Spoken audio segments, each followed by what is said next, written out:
everybody, Dave back with you today doing an unboxing really and a review of an emergency survival kit I found on Temu for about 20 bucks. To say I have very low expectations for this is an overstatement. I'm really expecting not much from this. But let's look at the bag itself. It's a Molle style pack so you can clip things and strap things onto these outside straps. It's got a strap that goes all the way around it. Oh, and I see what's going on here. So this is kind of cool, actually. This is a back that you could strap to a car seat or something like that, hang wherever you would like, and then this kit will just Velcro to it for like quick and easy access, and then this buckle, the strap will come around it and keep it securely in that backing. So that's a pretty neat design right there, that you have this separate, essentially, holder for this kit. Alright, now there's a strap that comes over the top. Let's take that off. Let's unzip this. And the zipper, I don't know, looks of maybe dubious quality. Doesn't look the greatest. Let's see what's in here. So we have an emergency shelter. This is going to be one of those very, very thin, cheap pieces of Mylar with some nylon cord. But in a case of an emergency, for an emergency shelter, or if you're hypothermic, these are really good in survival situations to keep your core temperature warm. This has a flashlight here that looks like it's going to take batteries. Looks like, looks like two AAA batteries maybe. This is worthless to me. It's kind of neat looking, but it's just way too big for an emergency survival pack. I'm going to put a different flashlight in this kit. In this bag, what do we have? It is it's a nifty little axe on one end, a little hatchet, all right, with a covering. Feels sharp.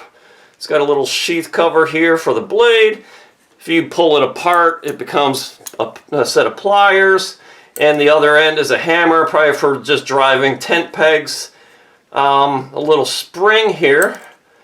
And then let's see, in the handle here, a bunch of multi-tools that seem interesting. Let's see, you've got a knife blade, a Phillips screwdriver, a saw.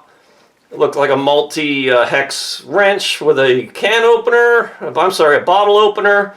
And then another saw with a file. These blades, I don't know how useful that would be, actually. You're probably going to want to carry a real knife with you.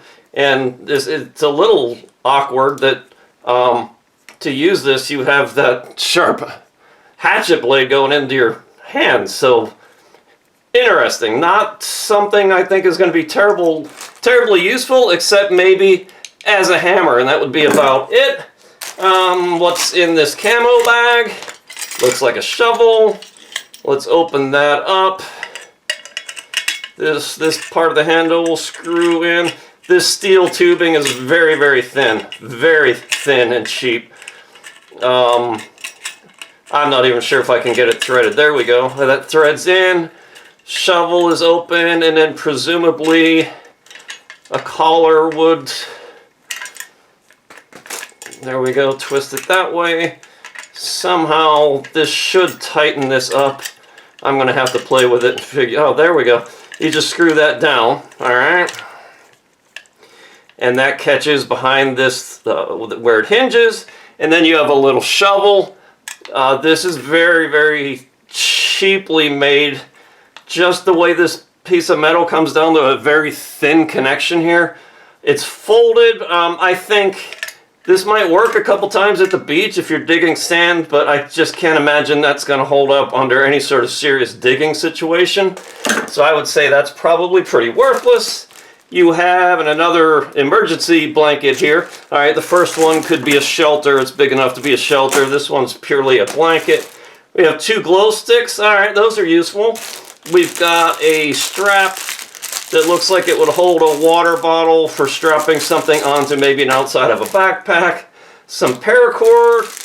One of these paracord bracelets that has an emergency whistle, and oh, this one actually has a compass in it too on this end, and then you blow into this and you have a whistle. It's got a, looks like a blade of some sort here, so that would clip in, and that's going to be big on the wrist.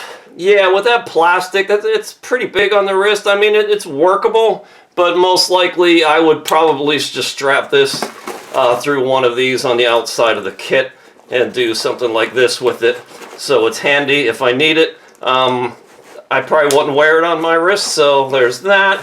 Then you have a little clamp here of some sort. Yeah, you press, hold as a little spring-loaded cheap plastic clip. This looks like it would go through a belt or a strap, and then you would just clip things onto a pack or whatnot. Okay, there's a second one of those. There is a carabiner here. Again, one for just clipping gear to a pack or something like that. Not for climbing. This feels like pretty light grade aluminum or aluminium, depending where you are in the world. A multi-tool that's like credit card sized. Alright, saw blade, bottle opener, multi-hex tool here, another one of those. And looks like a can opener in this corner. Pretty small, but pretty decent quality multi-tool, I would say. Here you have a knife. My gosh, this has to be the world's cheapest knife. Well, it's a lock blade. No, it isn't.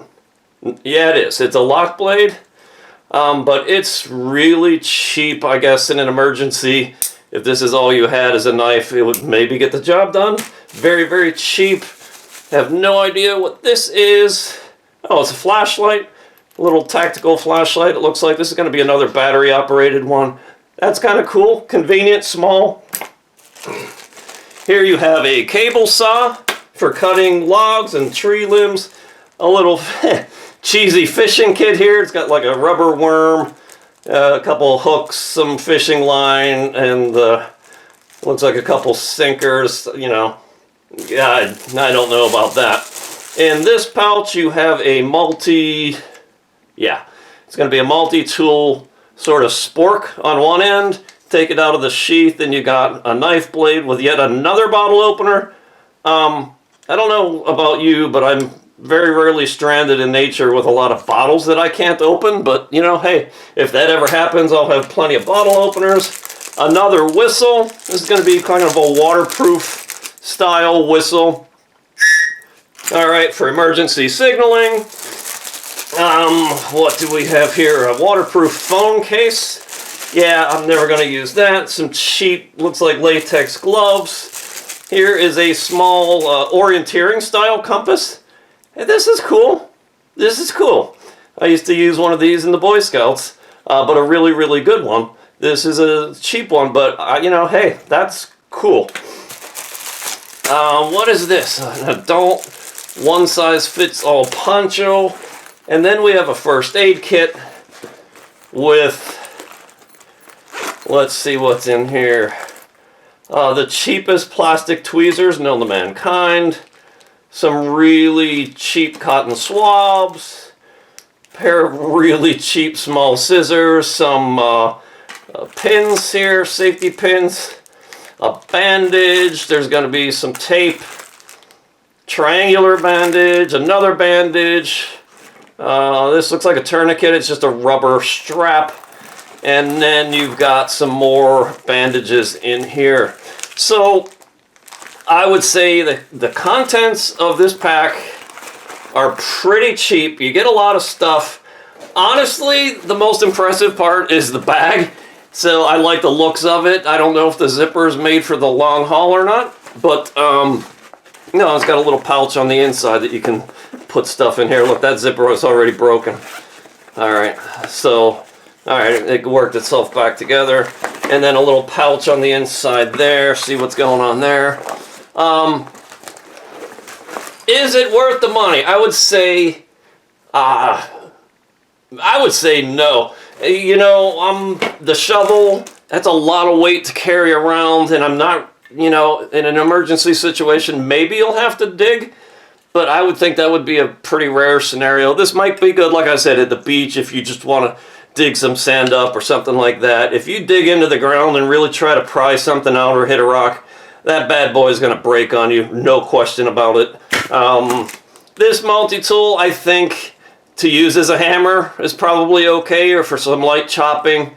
I can't imagine using any of these tools in the handle just because ergonomically you're slitting your own wrist with the hatchet blade if you try to do anything, so that's just kind of stupid. I would say dangerous. The little spork knife, that's cool. I would probably keep that in there. I would keep one of the whistles. I would put my own rechargeable flashlight in, paracord, multi-tool, cheap knife, emergency shelters. I would say save your money. If you want a good emergency kit, go buy a good bag and assemble your own. Pick just the gear you want and need. I actually sell my own kayakers survival pack at davethekayaker.com. Stuff that I've put together over the years that I use in my kayaks in case of emergency. The only thing really in common would be some paracord, a knife, a whistle, an emergency bivvy, a multi-tool, and of all the rest of this stuff, that's about all I would put in my pack, along with a dry bag and some other items. So go check that out at davethekayaker.com. But there you go. The Chinese emergency outdoor 250-piece kit, I would say, unless you just like the outer case, save your money. You can do better.